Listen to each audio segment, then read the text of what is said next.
Venerdì 15 gennaio, San Mauro Abate. È il 15° giorno dall'inizio dell'anno, ne mancano 350 al termine. Il sole sorge alle 7:46 e tramonta alle 16:54. La luna si leva alle 9:37 e tramonta alle 19:20.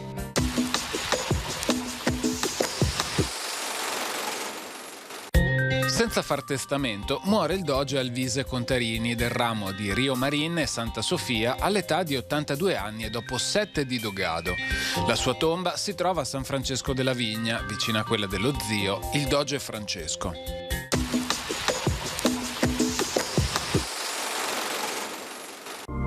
Le previsioni per domani. Tempo stabile in prevalenza soleggiato con clima freddo. Precipitazioni assenti.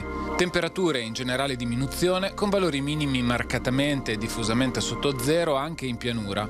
Massime senza notevoli variazioni sulle zone pianeggianti.